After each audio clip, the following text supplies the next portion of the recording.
Bonjour à tous et à tous, ici Jtaris pour la dernière partie de la saison. Ça y est, c'est maintenant ou c'est jamais.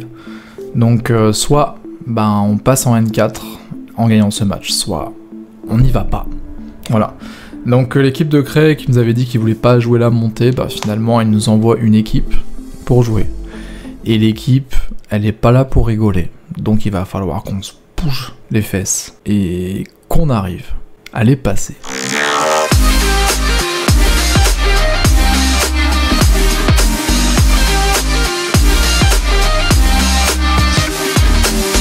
Voici du coup la partie qui m'a opposé à Vaudelin Marek.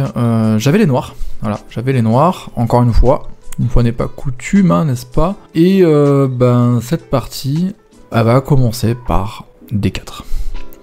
Donc D4, comme d'habitude, moi je suis pas là pour cueillir des fraises, mon adversaire il est pas classé, il est 1399. Et moi je suis 1693. Et je vais lui mettre une grosse pression à la pendule. Parce que je vais faire voir qui c'est qui est 1700. Et déjà, dès le premier coup, il va tanker déjà une minute. Avant de jouer cavalier F3. Donc c'est un des coups possibles. Et j'attends de savoir si son fou va aller en C4 ou pas. Donc je delay avec cavalier F6. Un petit peu une redite de la ronde numéro 2. J'engage à aller voir si vous l'avez pas vu. Il me balance son fou en F4, donc du coup je retombe sur une des lignes de la variante, enfin de la ronde numéro 2. Et cette fois-ci je me dis bon, allez, on va pas faire comme la ronde 2, attendre, c'était pas super précis. Je balance la Leningrad de suite, donc G6. Il m'envoie C4, donc du coup je suis pas si mécontent de ça, même si j'aurais voulu jouer E6 et partir sur la fameuse variante avec fou B4, j'envoie D6, cavalier C3, et là, j'envoie déjà de la difficulté avec cavalier BD7. En fait, fou G7 est le mieux, mais je change mon ordre de coups afin de le faire un peu chier. Je sais que c'est un adversaire, je l'ai vu jouer, il est vraiment pas mauvais, mais il faut que je le sorte de ce qu'il aurait pu voir peut-être, parce que je sais qu'on était ensemble à Romans, il a vu ma partie, j'ai vu la sienne, bon, c'est quelqu'un qui aurait pu peut-être prendre des informations, j'ai pas voulu retransposer dans les mêmes lignes que contre Gilberté, donc voilà, je change l'ordre de coups, la Leningrad de toute façon c'est toujours les mêmes coups, hein, c'est à base de D6, C6, pour jouer à pousser E5, après fou G7, petit roc, dame E8, bref, c'est toujours les mêmes coups, mais j'inverse un peu les ordres pour un petit peu noyer le poisson. Et là, il va tanker 5 minutes de plus avant de jouer finalement dame B3, donc dame B3 qui est un très bon coup, il n'y a pas de problème. Et sur dame B3, du coup, je continue par C6. Dame B3, qu'est-ce que ça va faire? Je sais pas, ça veut aller vers ici, ça c'est protégé, pas de problème. Je veux pas que le cavalier vienne ici, parce que quand j'aurais bougé la dame en E8, cette case-là est sans défense. Donc du coup, je balance C6, comme ça au moins le cavalier il approche pas. Tu restes chez toi, t'es très bien là-bas. E3, pour développer son fou, fou G7. Forcément, j'installe mon fou sur la grande diagonale. Et ensuite, j'avais peur de C5 à ce moment-là, j'avais prévu de D5. C5 pour échanger, ça surveille la case du roc, et ça empêche de roquer. Donc, il le fait pas, petit roc, et il me balance du coup C5. Pour me mettre en échec. Donc ici, normalement, à la place de C5, ça aurait été petit roc, voilà ici, et j'aurais joué sûrement roi H8, pour me sortir des vilaines choses, comme on avait vu dans la ronde 2. Sauf que le monsieur, lui, il me met en échec de suite, et jouer roi H8 ne m'intéresse pas, parce que si je joue roi H8, en fait, il y a prise, et reprise, je perds un pion. Donc j'ai pas envie. Donc forcément ici je sauve mon pion et en même temps je couvre l'échec avec D5. Le cavalier qui arrive ici en G5, le cavalier qui est souvent très chiant. Il est très chiant ce cavalier. Là l'ordi dit que c'est une erreur. Il dit que c'est une erreur. Mais ce cavalier est ultra casse-couille dans cette variante. Pour la simple et bonne raison qu'il menace cette case qui est affaiblie par D5 et par F5, qui est la case E6. Elle n'est plus protégée, et elle embête tout le monde. Ici, l'ordi, il voit qu'il y a la possibilité de pousser E5. Que je trouve très compliqué, parce que sur cavalier E6, qui est ici, ben en fait, on a cavalier C5. Je l'ai calculé, cette ligne. Je l'ai vue. Mais en fait, une fois qu'on a D prend C5, pion prend C5, et pion prend C5, bah en fait, j'arrive pas à évaluer cette ligne, et je me dis que c'est pas top. Après, il y a cavalier E4, peut-être qu'il prendrait. S'il prend, ben je prendrais de là. Donc s'il prend par exemple, ben, je prends de là. Et en fait, mon fou va pouvoir s'exprimer. Donc je suis pas mal. Mais s'il me prend pas en fait, est-ce que je suis mieux là? Après tout, j'ai une grosse chaîne de pions là. Et mon fou qui est ici, comment il va défendre ce pion là en fait? Là, il pourrait peut-être pas me prendre direct? Apparemment non. Apparemment non. Mais bon, faut quand même le voir quoi. Et à fou prendre des 4. Vous voyez, en fait, c'est pas facile. Cette ligne, elle est pas facile. Et je me dis qu'en fait, il pourrait aussi venir prendre là. Donc, je prends là. Ce cavalier, il ressort comment?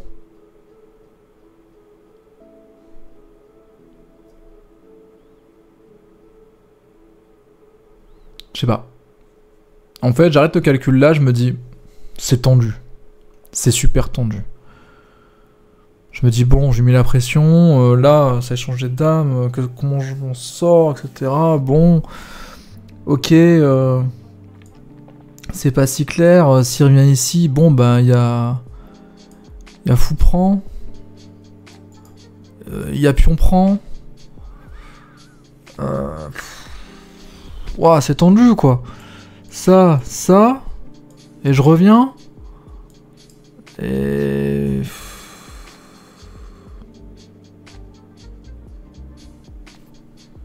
Ouais. Même genre, même il y a ça aussi, qui est chiant. Du coup, il y aurait ça, et après B, et ça... Et vous voyez, c'est pas si clair en fait. En fait, tous les échanges ne sont pas bons et ça me fait énormément de lignes à calculer. Énormément. Et je me dis, oui, ok, j'ai plus de temps, mais si je commence à calculer tout ça, qu'est-ce que je vais tanker comme temps? C'est un truc de fou.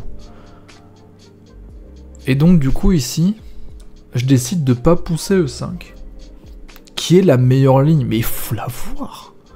Et puis même jouer ça pour ensuite faire ce coup brillant, bah oui, c'est bien, vous avez 2 points d'exclamation à l'analyse. Mais quoi en faire derrière? C'est compliqué. C'est super compliqué. D'ailleurs, ici, est-ce que D prend C5 de suite?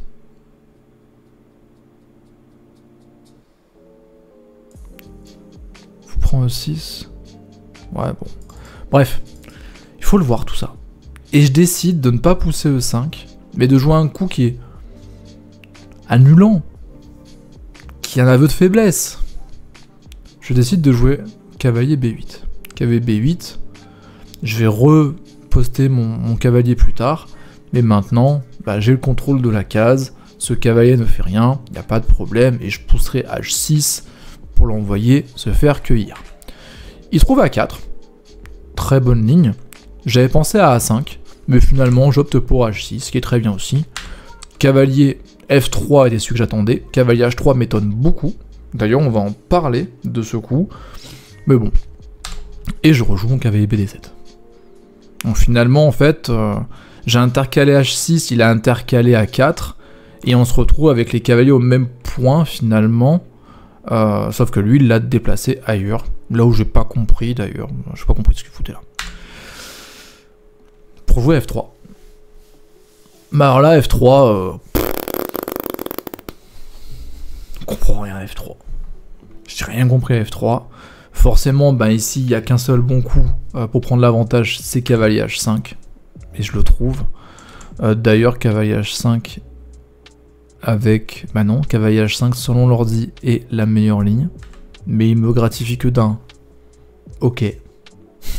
Génial.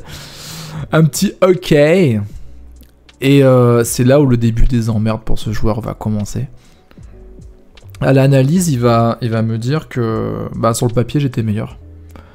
Et que donc, il a voulu créer un maximum de chaos sur l'échiquier pour pouvoir me déstabiliser et essayer de trouver des avantages tactiques. Bah ouais. Mais quand t'es joueur de hollandaise, frérot, tu aimes le chaos. D'ailleurs, la hollandaise, c'est le chaos. Et donc, du coup, bah, il joue sur mon terrain, mais il ne le sait pas encore. Forcément, sur cavalier H5, le meilleur coup, c'était Grand Roc. Je pensais qu'il allait le faire. Et il décide de m'envoyer E4. Et là, je regarde et je me dis, mais... What? Et E4...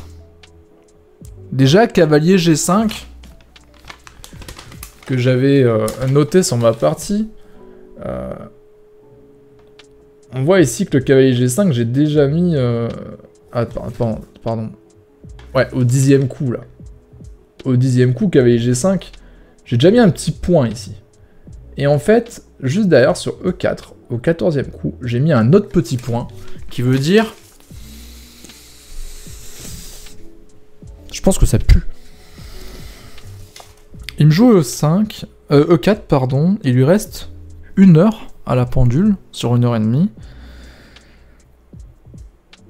Et je vais tanker 2 minutes afin de regarder tout ce qui s'offre à moi. J'ai cavalier prend fou, évidemment. Mais j'ai aussi F prend. Et je commence à regarder ce qui pourrait être pas mal. Le truc c'est que cavalier prend fou, en fait ça ramène son cavalier qui va pouvoir taper et ici, et là. Bon, ça fait un peu chier quand même. Il va falloir calculer tout ça, bref. Prendre, pas possible, parce que j'ai toujours mon roi en vis-à-vis, et j'ai cette prise là qui est possible, et c'est celle-là que je vais commencer à calculer. Enfin, que je vais vraiment commencer à regarder un peu plus près, parce que les deux autres, en fait, je les élimine assez rapidement. Et je décide de faire cet excellent coup, qui était cavalier, enfin qui était F prend E4. F prend E4, et finalement, je sais pas pourquoi, il va tanker 5 minutes encore. Donc là, il passe à 58 minutes, il était à 1h03, puis 1h, puis maintenant 58 minutes. Et il me pousse G3.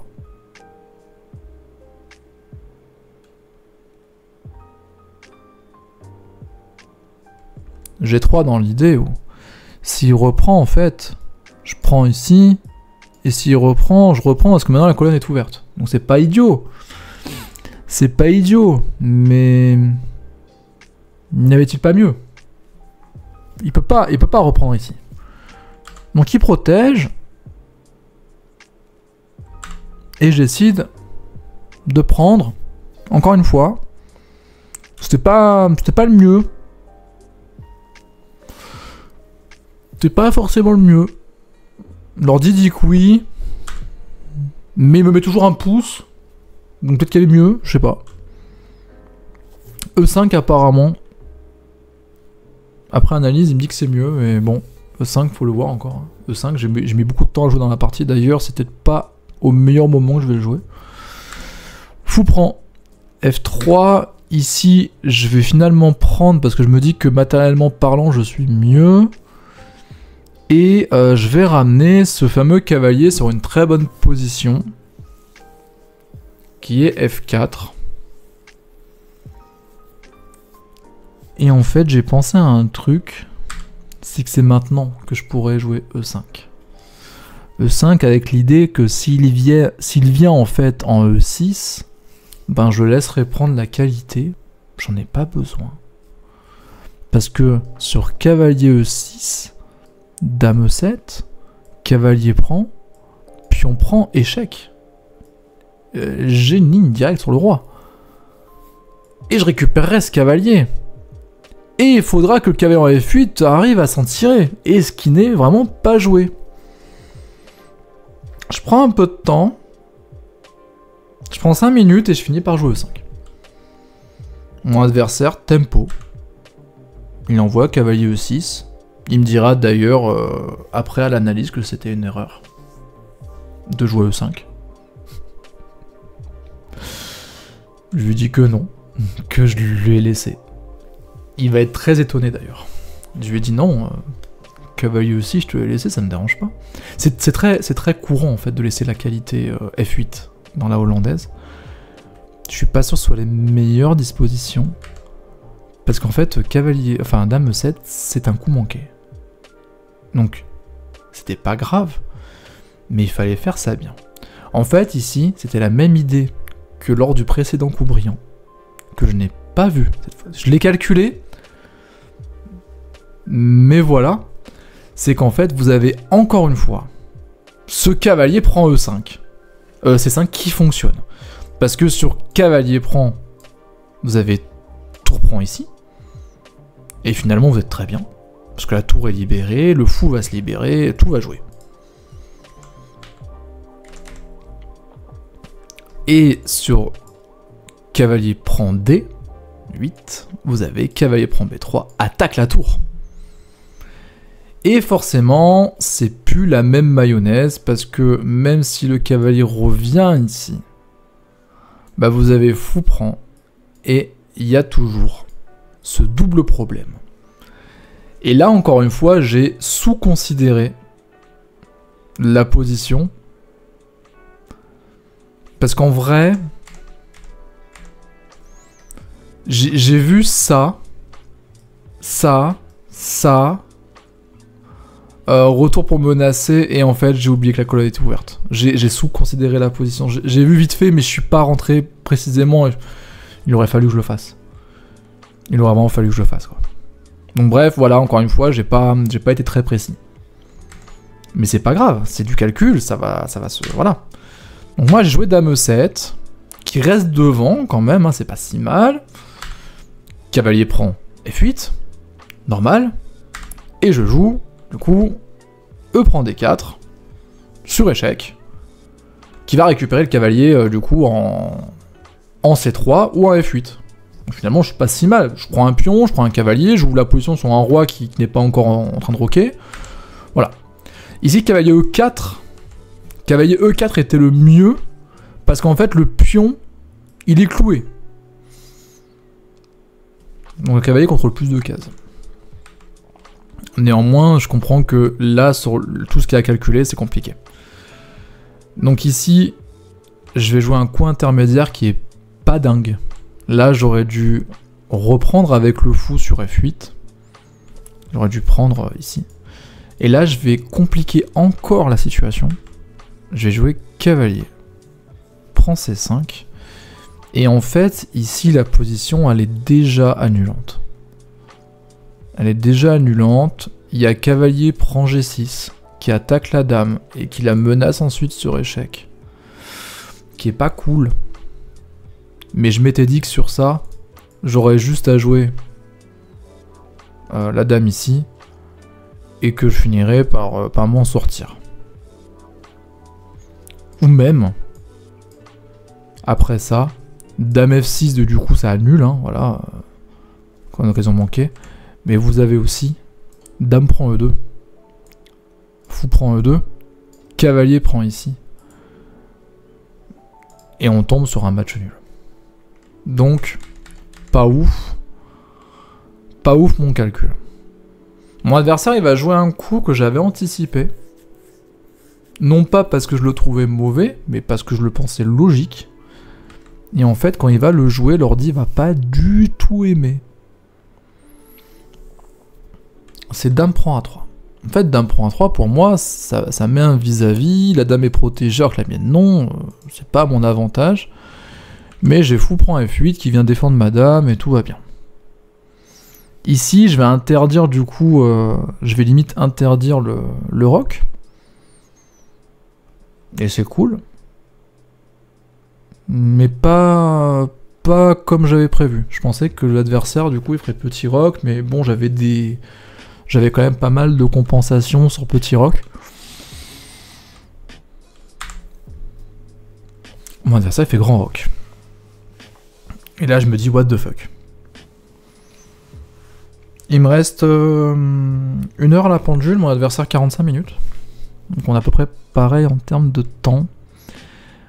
Et là, je vais jouer tempo D3. D3 pour moi me paraît être le mieux. Et je sais pas si vous voyez pourquoi. Parce qu'en fait D3 coupe la connexion entre le roi, enfin entre la dame et le fou. Met l'agression sur ce cavalier qui doit se sauver. Et offre la case E3 qui va du coup faire échec et ramasser le fou. Forcément le thème tactique est de suite vu. Le chaos finalement il m'est profitable à moi. Et finalement sa création de chaos en fait c'est plus du n'importe quoi qu'autre chose. À ce niveau là, sous la petit roc je pense à tenir. Grand roc c'est une grosse connerie. Il joue le cavalier ici en F4. Et bien sûr, Dame E3. Roi B1 est obligatoire. Et ici, je vais tanker énormément de temps pour prendre ce fou. Et quand je dis énormément, c'est que je vais tomber à 43 minutes. Je vais réfléchir pendant 20 putains de minutes sur ce coup. Et en fait, ce coup, il est pas si évident. Il est vraiment pas si évident. J'ai tout créé pour arriver sur cette position. Et d'ailleurs, ces coups, regardez, hein, meilleur coup, meilleur coup. Et en fait, je vais hésiter entre deux. Je vais me dire que sur Dame prend, il y a Cavalier prend ici. Ça menace F8. Et derrière, il y a quoi? Il y a ça. Et le problème, c'est que ma dame, bah, elle est bien positionnée ici pour défendre. Si elle est ici, elle défendra plus. Et je me dis, est-ce que ce fou, il est si gratuit que ça? Est-ce que je vais réussir à le conserver, ce fou? Et je commence à calculer une autre ligne, qui est fou F5. Fou F5, pour menacer, en fait, d'avancer D2. Et sur D2, on va commencer à faire très mal. Je sais pas si vous vous rendez compte à quel point ça fait extrêmement mal. C'est que sur fou ici, puis D2, on a le vis-à-vis avec la dame, on a la tour qui est obligée de prendre, et on aurait, après coup, D2, tour prend, dame prend dame, B prend dame, donc on a une structure de pion doublé dégueulasse, suivi de cavalier B3 qui fait échec et ramasse la tour. Donc finalement, tactiquement, ça se tient, quoi. Je refais pour ceux qui n'ont pas compris. Mais le fou qui arrive ici, au lieu de prendre, parce que là le roi est en B1, hein, ici, bah ça menace quand même quelque chose de très mauvais. Ah oui, mais ok, le roi du coup va devoir bouger. Parce que sur D2 en fait, le roi va être ici, ou va être là. Mais il y a tout qui s'écroule en fait. Il y a tout qui s'écroule. Et en fait, fou F5, bah c'est le meilleur coup. C'est le meilleur coup. Et ici, bah, qu'est-ce que doivent calculer les blancs? Bah les blancs, ils peuvent calculer, je sais pas, de sauvegarder leur fou, par exemple, ce qui serait le plus... Voilà. D2, meilleur coup. Roi A2. Et ici, comment continuer? Bah c'est pas si évident que ça. Même s'il y a tout qui s'écroule, hein. Je veux dire... Dame prend. On est d'accord que ici, le roi qui prend une terrible erreur. Parce qu'il y aurait... échec.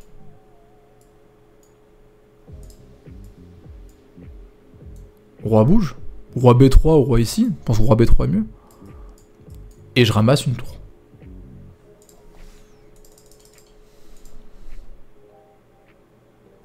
Donc roi A2. Ici, il fallait trouver dame D4. Mais dame D4, c'est quoi l'idée derrière? Quelle est l'idée derrière dame D4? Je vous le demande. Qu'est-ce que c'est l'idée? Je l'ai pas. Et donc du coup, j'ai regardé tout ça pendant 20 minutes. Avec la fameuse erreur de me dire que le roi, il était là, au lieu d'ici. Hein? Et après, je me suis dit, mais t'es con, quoi? Il est pas là, il est en B1. Et je vais décider finalement de prendre le fou. Donc j'ai encaissé 20 minutes. Mais c'est un barrage. Je suis pas là pour blitzer. Je prends 20 minutes. Et je décide d'encaisser le fou. Du coup je m'en sors avec un matériel de plus 4. Un pion qui commence à être un peu vulnérable. Mais ça va. Ça va. On n'est pas trop mal. Et ici, il me joue la fameuse ligne que j'ai eu peur d'avoir, qui est cavalier prend G6. Cavalier prend G6, du coup, ben, pendant les 20 minutes, j'ai pas calculé que les lignes que je vous ai montrées. J'ai calculé aussi cavalier prend G6. Et en fait, à ce moment-là, j'étais parti aux toilettes. Je vois le gars qui a toujours pas joué. Donc Marek qui a pas joué. Je me sers un café. Je vais retourner ma partie et Marek qui joue devant moi. Cavalier prend G6. Même pas je m'assois. Tempo. Fou F5. J'ai même pas... Je l'ai calculé. J'ai passé 20 minutes à faire ça. Ben voilà. C'est joué. Et si jamais, effectivement, bah, il venait à prendre ici, qui est la meilleure ligne, bah là je pousse D2, échec, cette case est prise, cette case est donc maintenant prise. Il y aurait quoi ensuite? Roi A2, Dame prend A3, Roi prend A3, Tour prend F8.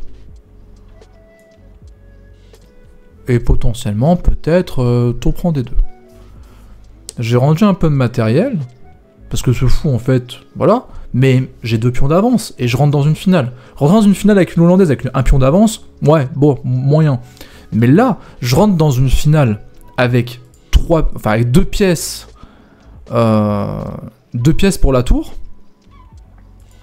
et un pion qui est passé, et qui est dans une chaîne. Donc on est vraiment pas si mal. Et d'ailleurs, même s'il vient ici, je sais pas... Enfin, avant même qu'il vienne prendre la colonne, là j'enferme déjà une, et puis ciao, bonsoir. Le fou est protégé, il protège ce pion, la tour à la colonne, enfin... Tout va bien. Tout va très très bien. Donc cette finale, pour moi, elle est ok. Et c'est pour ça que... Bah j'en vois pas d'autres d'ailleurs. Je vois pas d'autres finales possibles. Donc c'est pour ça que j'envoie directement fou F5. J'ai eu peur de tour aussi, qui était là. J'ai eu peur un peu de tour, mais il va pas le jouer. À la place de ça, il va me jouer un coup qui va me surprendre. Il me joue cavalier H4. Et celui-là, je l'avais pas vu. Mais ça change pas mes plans. D2. Bah forcément sur D2 maintenant, la suite elle est tout autre, c'est que le cavalier vaille au grain. Donc cavalier prend F5. Dame prend F5, re-échec. Et le roi, il va tanker pas mal de temps pour savoir s'il le met en A1 ou en A2. Il va tanker 8 minutes. Et il descend du coup à une demi-heure de temps restant. Il va le mettre en A1. A2 était le mieux.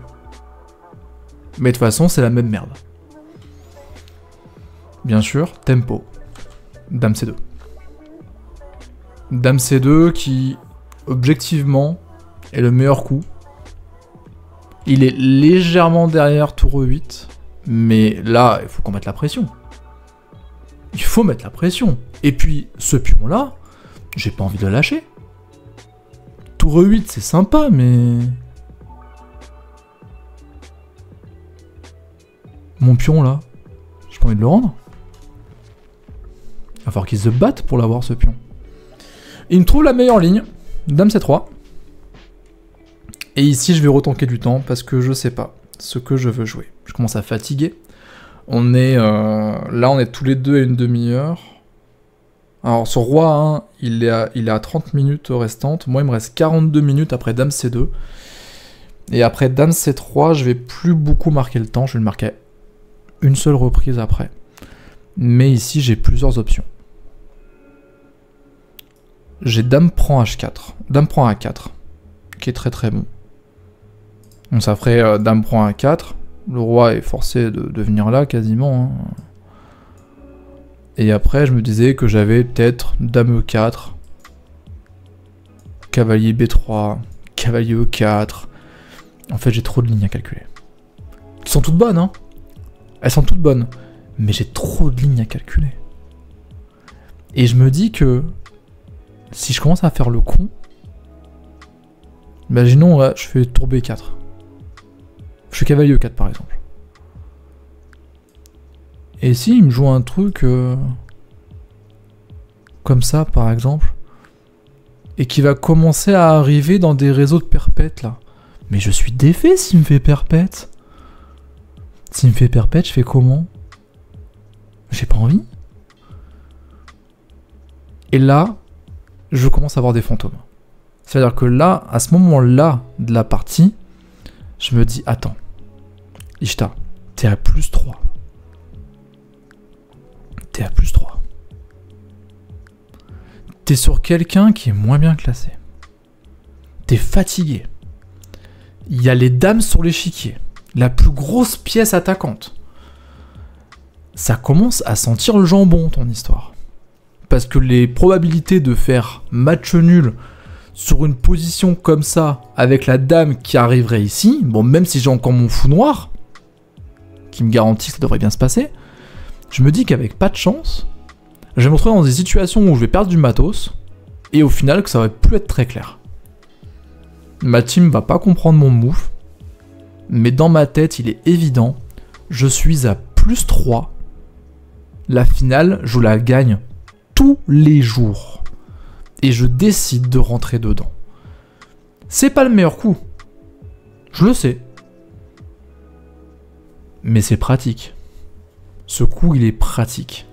Parce que maintenant, ici, je vais commencer à avoir des coups évidents. Avec les dames en moins, avec les tours qui se bougent que sur la première rangée, les coups sont bien plus faciles à trouver. Et en fait, je vais jouer que des coups pratiques. Donc ici, qu'est-ce que je fais? J'encaisse. J'encaisse. Et je replie mon cavalier en sécurité. Il se passe quoi? Il se passe qu'on a supprimé les dames. J'arrive dans une finale avec 3 pions d'avance et 2 pièces pour la qualité. Que peut-il m'arriver, en fait? Il va encore essayer de jouer.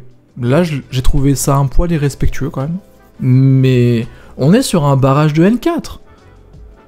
Il donne tout, et je comprends. Donc j'entraînerai pas rigueur. Il prend le contrôle de la colonne. Ouais. Mon roi a le contrôle. Mon cavalier contrôle ici. Mon fou va contrôler cette case-là. Je vais jouer fou C5. J'avais envie de jouer fou G7. Pour avoir ça sur échec. Et finalement, j'ai décidé de jouer fou C5, que je trouve plus fort. Parce que je centralise la pièce. Elle est protégée par le cavalier. Et je vais pouvoir commencer à envoyer les puntos. Là, il va jouer H3. En même temps, que voulez-vous faire d'autre?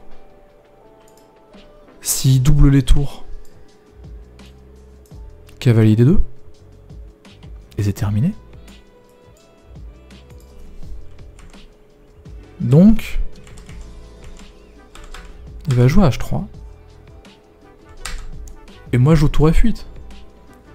Le frérot, il a plus que 2 pièces. J'en ai 3. Ma go est changée. La finale de pion, mais tous les jours je la gagne. Tu me mets Carlsen en face, je la gagne ta finale de pion.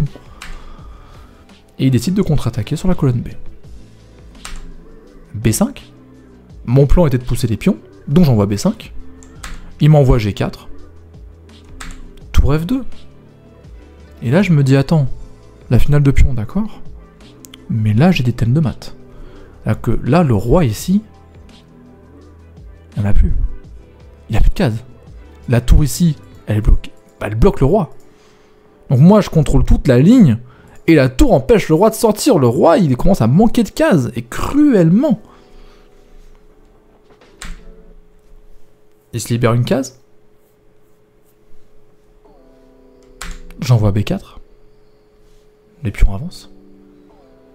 Et il décide de stopper mon pion en jouant tour B3. Qui n'est pas un mauvais coup, hein, mais bon. Et là, je vais le tuer. Mais je vais le tuer de suite. Là, je me dis... Boum! Boum, bébé! Que se passe-t-il sur ce genre de coup? Ben en fait... Son roi B1... Ben... C'est le moins bon des trois, hein, cavalier C2. Mais déjà, cavalier C2, ça perd une tour. Mais il y a surtout cavalier C3. Cavalier C3, il fait super mal. Il fait trop mal, cavalier C3. Cavalier C3. Si on se met ici, et que ça revient... Non, pardon, c'est pas ça. Sur ça, en fait... Attendez. Roi 1. Tour 2. Il y a mat. Donc en fait, sur ça, une tour est obligée de se sacrifier. Soit l'une ou l'autre. Son sacrifié classe C, ça je l'ai calculé. Il y aurait B prend C. Le roi est toujours bloqué à ces deux cases-là. Tour 1 peut-être pour libérer. Et finalement, en fait, je vais venir récupérer ici, quoi. Roi C1, peut-être. Il n'y a pas mat, mais bon, c'est mal. On est mal, là. Et il y a d'autres possibilités, c'est que le roi, il peut aussi ne pas bouger. Mais mon adversaire, il voit que ça pue la merde, quoi. Il voit que ça pue la merde. Lui, il a vu ça, pas possible. Donc ça, ou ça, pas possible. En gros, il s'est dit, ouais, c'est bon. C'est grillé. Et il décide d'abandonner dans cette position. Il me tend la main, il arrête la pendule. Il me fait, je peux pas. Il peut pas. Et finalement, cette équipe de Cray, on va mener 2-0. Et notre premier échiquier, qui est du coup notre jeune Emily, va réussir à s'imposer contre Paulin, qui est un joueur très prometteur, très très fort. Alors qu'il lui restait, allez, 30 secondes à la pendule, à Emily, et elle a réussi à tenir jusqu'au 40e, voilà, lui enfin le rajout. Et avec une pièce d'avance, forcément. Et la pression moins à la pendule, elle a réussi à tout plier, donc bravo à elle. Bravo à François aussi au deuxième échiquier qui s'est incliné, mais 3-1, c'est quand même de la N4. Et donc l'année prochaine, peut-être qu'on fera la Road to N3. Je pense pas, on va plutôt viser le maintien, mais on est parti du coup pour l'analyse de cette dernière game en régional. Et on voit que j'ai pas fait de coup brillant cette fois-ci, mais je joue à 85-1. Il y a eu, attention, 2 petites erreurs là et là.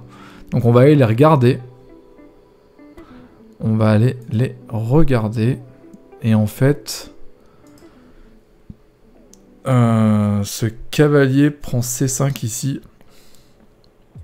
A été ma grosse boulette. Hein. Ça a été la plus grosse des boulettes. Il y a eu aussi ce coup-là, apparemment, qui aurait pu faire très mal. Qu'il a pas vu. Mais ça, c'était pas un bon coup parce qu'il y avait fou prend. Pion prend. Dame prend. Donc du coup, le roi doit se barrer. Et après, on a ce cavalier qui rentre ici qui fait mal. Ou alors, s'il y a prise, échec, le roi qui vient ici, on a quand même ce cavalier qui peut venir embêter la dame, hein, qui n'a pas beaucoup de cases finalement, et perdre ce fou qui était potentiellement sympathique. Bon bref, voilà mes 2 grosses erreurs du match. Bon après son dame A3 me laisse remettre la pression. Donc il n'y a pas eu trop de problèmes. Mais bon voilà, on a quand même fait une une bonne prestation, 85-1, ben c'est pas si mal. C'est pas si mal, on se fait évaluer à 2300. On a été solide. Bon, il est très broken aussi, l'ordi. Il aime bien vous graisser la patte pour vous preniez un abonnement. Donc on va peut-être pas le croire sur parole. Voici donc la fin de ce round 2 N4. L'année prochaine, Valence 2. On sera en N4. Bravo à nous, bravo à l'équipe, bravo à Valence Échec. Et sur ce, moi je vous dis ciao ciao.